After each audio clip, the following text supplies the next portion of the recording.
ಅಂಬೇಡ್ಕರ್ ಅವರು ನಮ್ಮ ಪಕ್ಕದ ಮಹಾರಾಷ್ಟ್ರದ ರಾಜ್ಯದವರು. ಭಾರತದಲ್ಲಿ ಅವರನ್ನು ಎಲ್ಲರೂ ಗುರುತಿಸೋದು ಸಂವಿಧಾನದ ಕರ್ತೃ, the father of Indian constitution ಅಂತ ಕರೀತಾರೆ. ಹಾಗೆ ಕರೆಯುವಾಗ ಭಾರತದ ಸಂವಿಧಾನವನ್ನು ರಚನೆ ಮಾಡಿದ ಮುಖ್ಯರಲ್ಲಿ, ಅದರ ರಚನಾ ಸಮಿತಿಯ ಅಧ್ಯಕ್ಷರಾಗಿ ಕೆಲಸ ಮಾಡಿದವರು ಅಂಬೇಡ್ಕರ್ ಅವರು.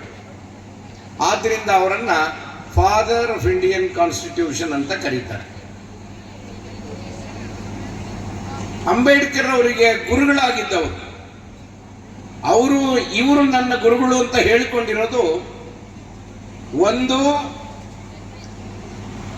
ನಮ್ಮ ದೇಶದ ಸುಮಾರು 2,500 ವರ್ಷಗಳ ಹಿಂದೆ, ನಿಮಗೆ ಗೊತ್ತಿರಲಿ, ಇಲ್ಲಿದ್ದ ಧರ್ಮವನ್ನ ತ್ಯಜಿಸಿ ಹೊಸ ಧರ್ಮವನ್ನ ಹುಟ್ಟು ಹಾಕಿದವರು ಭಗವಾನ್ ಬುದ್ಧ ಅವರು. ಬುದ್ಧ ಬಂದ ಮೇಲೆ ಅದು ಬೌದ್ಧ ಧರ್ಮ ಉದಯ ಭಾರತದಲ್ಲಿ ಆಯಿತು. ಬೌದ್ಧ ಧರ್ಮದ ಮೂಲ ಗುಣಗಳು ಕರುಣೆ, ಸಮಾನತೆ ಮತ್ತು ಸಹಕಾರ. ಕರುಣೆ ಇಲ್ಲದೆ ಧರ್ಮ ಇಲ್ಲ ಅಂತ ಅನ್ನೋದು ಬುದ್ಧನ ತತ್ವ. ಹಾಗೆ 12ನೇ ಶತಮಾನದಲ್ಲಿ ಸುಮಾರು 900 ವರ್ಷಗಳ ನಂತರ, 900 ವರ್ಷಗಳ ಹಿಂದೆ, ಇವತ್ತಿನಿಂದ ನಮ್ಮದೇ ನಾಡಿನಲ್ಲಿ, ಕರ್ನಾಟಕದ ಕನ್ನಡ ನಾಡಿನಲ್ಲಿ, ಇಡೀ ಪ್ರಪಂಚಕ್ಕೆ ಪ್ರಜಾಪ್ರಭುತ್ವ ಅನ್ನುವ ಕಲ್ಪನೆ ಇಲ್ಲದಿದ್ದ ಕಾಲದಲ್ಲಿ, ನಿಮಗೆಲ್ಲ ಗೊತ್ತಿರಲಿ, ಭಾರತದಲ್ಲಿ ಪ್ರಜಾಪ್ರಭುತ್ವ ಬಂದು ಎಷ್ಟು ವರ್ಷಗಳಾಯಿತು? ಎಷ್ಟು ವರ್ಷ ಆಯಿತು? ಯಾರಿಗಾದ್ರೂ ಗೊತ್ತಿದೆಯಾ? ಗೊತ್ತಿಲ್ಲ. ಸ್ವಾತಂತ್ರ್ಯ ಬಂದ ಮೇಲೆ ಭಾರತದಲ್ಲಿ ಪ್ರಜಾಪ್ರಭುತ್ವದ ಕಲ್ಪನೆ ಬಂದದ್ದು. ಅದಕ್ಕೆ ಮೊದಲು ಭಾರತವನ್ನ 565 ಜನ ಸಾಮಂತರು ಆಳ್ತಾ ಇದ್ರು. 565 ಜನ ಸಾಮಂತರು ಆಳುತ್ತಿದ್ದ ಭಾರತವನ್ನ ಸ್ವಾತಂತ್ರ್ಯ ಬಂದ ಮೇಲೆ ಒಂದಾಗಿ ಮಾಡಿ, ಆಗಲೂ ನಾವು ಈ ಭಾರತದ ಸಮಗ್ರ ಭಾರತದ ಒಳಗೆ ಸೇರೋದಿಲ್ಲ ಅಂತ ಅಂದವರನ್ನ ಒತ್ತಾಯಪೂರ್ವಕವಾಗಿ ಸೇರುವಂತೆ ಮಾಡಿ ಈ ಭಾರತದ ಕಲ್ಪನೆಯನ್ನ ಕಟ್ಟಿಕೊಟ್ಟವರು ನಮ್ಮ ಸ್ವಾತಂತ್ರ್ಯ ಹೋರಾಟಗಾರರು. ಭಾರತಕ್ಕೆ ಸ್ವಾತಂತ್ರ್ಯ ಬಂದ ಮೇಲೆ ಸುಮಾರು 76-77 ವರ್ಷಗಳಿಂದ ಈಚೆಗೆ ಪ್ರಜಾಪ್ರಭುತ್ವದ ಕಲ್ಪನೆ ನಮ್ಮ ದೇಶ. ತುಂಬಾನೇ ಖುಷಿ ಆಗತ್ತೆ. ಈ ಕಾರ್ಯಕ್ರಮನ ನಾನು ಯಾವುದೊಂದು ಅನಿವಾರ್ಯ ಕಾರ್ಯ ಇತ್ತು, ಬೇರೆ ಎಲ್ಲೂ ಹೋಗ್ಬೇಕಿತ್ತು, ಆದರೂ ಸಹಿತ ಹನುಮಂತಯ್ಯ ಸರ್ ಬರ್ತಾರೆ ಅಂತೇಳಿ ಗೊತ್ತಾದ ಮೇಲೆ ಇಲ್ಲೇ ಉಳ್ಕೊಂಡೆ. ಇಲ್ಲಿ ಉಳ್ಕೊಂಡ ಮೇಲೆ ಗೊತ್ತಾಯಿತು,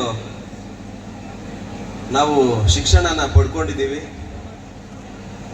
ಈ ಒಂದು ಸೊಸೈಟಿಯಲ್ಲಿ ಒಬ್ಬ ಅಧಿಕಾರಿಯಾಗಿ ಬಂದಿದ್ದೀವಿ. ಆದರೂ ಸಹಿತ ಎಲ್ಲೋ ಒಂದು ಕಡೆ ಕೆಲವೊಂದು ವಿಚಾರಗಳನ್ನ ನಾವು ಇನ್ನೂ ಸಹಿತ ತಿಳ್ಕೊಂಡಿಲ್ಲ ಅಂತೇಳಿ ಈ ಒಂದು ಕಾರ್ಯಕ್ರಮಕ್ಕೆ ಬಂದ ಮೇಲೆ ಗೊತ್ತಾಯಿತು. ಅದು ನಮ್ಮ ಹನುಮಂತಯ್ಯ ಸರ್ನ ನೋಡಿದ ಮೇಲೆ ನಿಜವಾಗ್ಲೂ ಅವರು ಹೇಳಿದಂಥ ಒಂದೊಂದು ಮಾತು, ಒಂದೊಂದು ವಿಚಾರನೂ ನಾವು ವಿದ್ಯಾರ್ಥಿ ಮಿತ್ರರು ಪ್ರತಿಯೊಬ್ಬರೂ ತಿಳ್ಕೋಬೇಕು. ಜೊತೆಗೆ ಶಿಕ್ಷಣದ ಮಹತ್ವ ಅವತ್ತು ಏನಿತ್ತು, ಇವತ್ತು ಯಾವ ಹಂತದಲ್ಲಿದೆ, ಶಿಕ್ಷಣದ ಮಹತ್ವ ಏನು ಎಂಬುದರ ಬಗ್ಗೆ ಸವಿಸ್ತಾರವಾಗಿ ಅವರು ಹೇಳಿದ್ದಾರೆ. ಜೊತೆಗೆ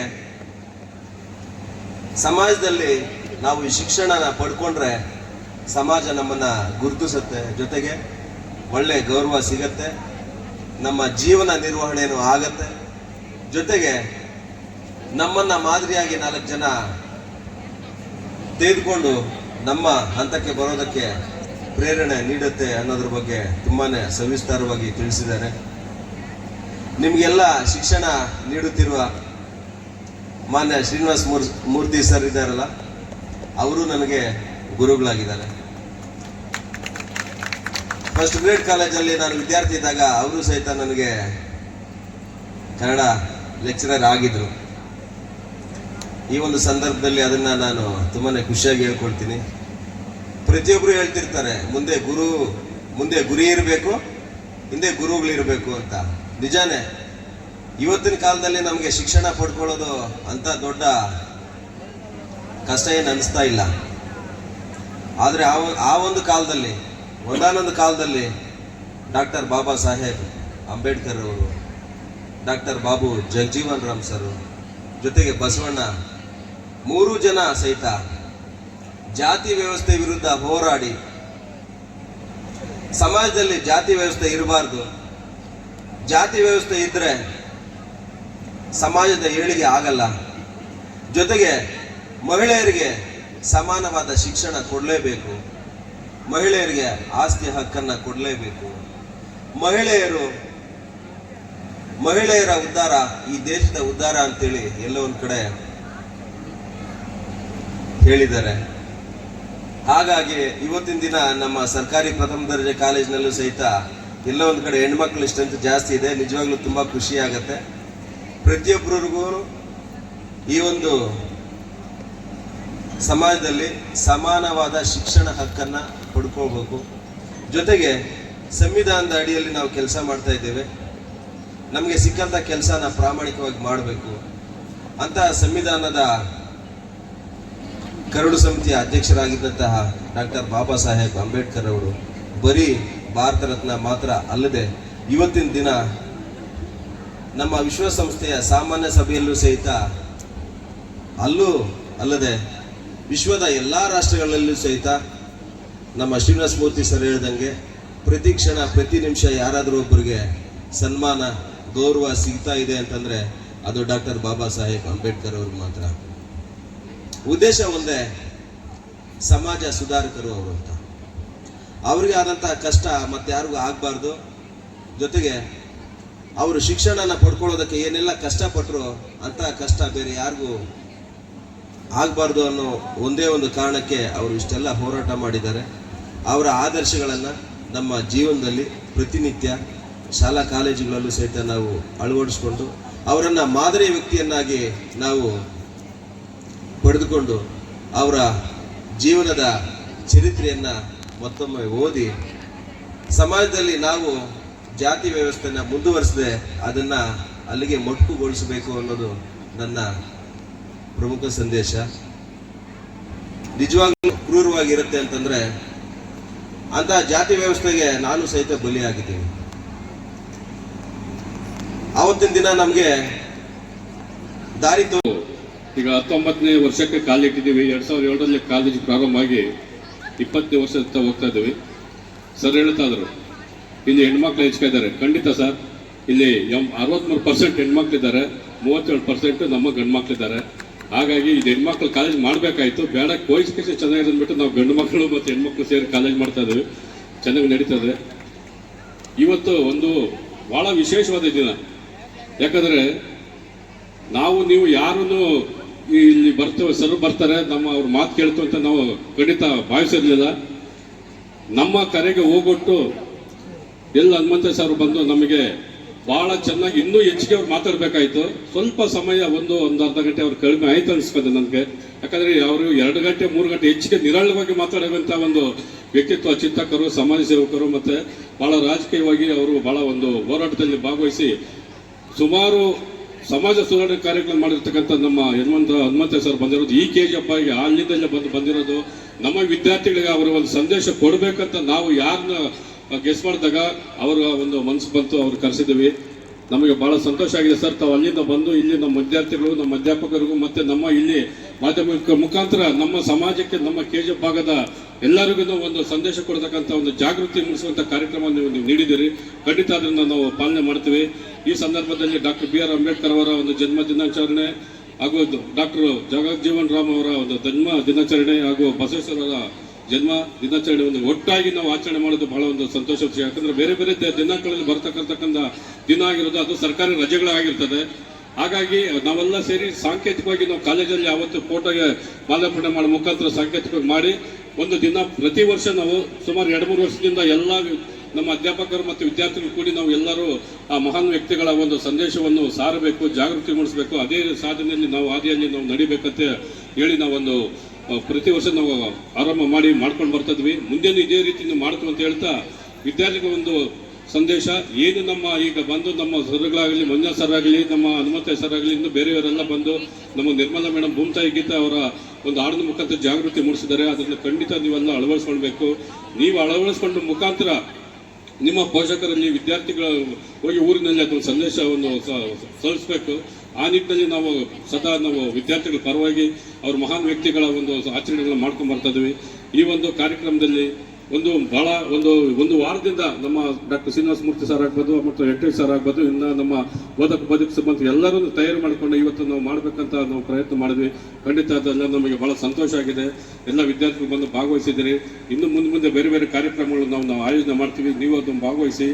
ಇವತ್ತೊಮ್ಮೆ ನಾವು ಅಂಬೇಡ್ಕರ್ ಜಯಂತಿ, ಜಗಜೀವರಾಮ್ ಜಯಂತಿ, ಬಸವ ಜಯಂತಿಯನ್ನು ಆಚರಣೆ ಮಾಡೋದಕ್ಕೆ ಎಲ್ಲರೂ ಒಂದು ಸುತ್ತ ಅವರ ಶುಭಾಶಯಗಳನ್ನು ಕೋರ್ತಾ ನನಗೆ ಸಬ್ ಇನ್ಸ್ಪೆಕ್ಟರ್ ಆಗಿ ಕಾರ್ಯನಿರ್ವಹಿಸಿ ಅತ್ಯಂತ ದಕ್ಷತೆಯಿಂದ ಕಾರ್ಯನಿರ್ವಹಿಸಿರ್ತಕ್ಕಂಥ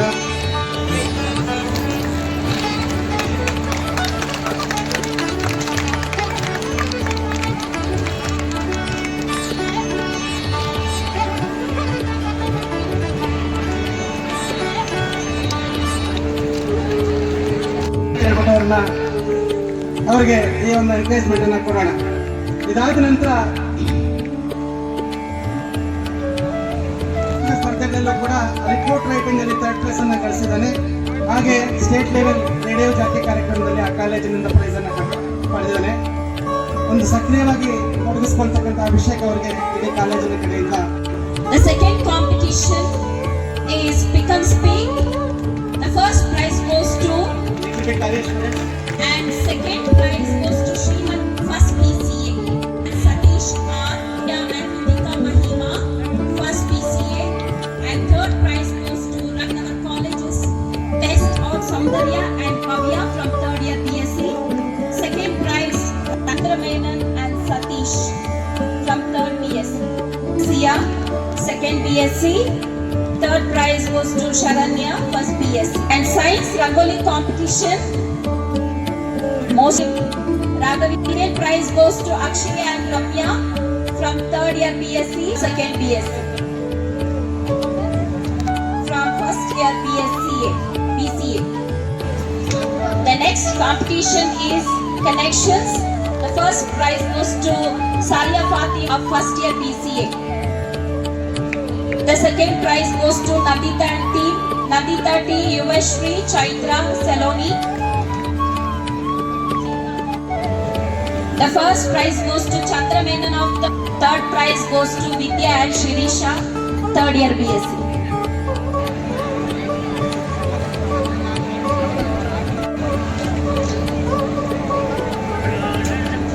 ಸರ್ಟಿಫಿಕೇಟ್ ಶಫಲ್ ಆಗಿದ್ರೆ ಆಮೇಲೆ ಕಲೆಕ್ಟ್ ಮಾಡ್ಕೊಳ್ಳಿ.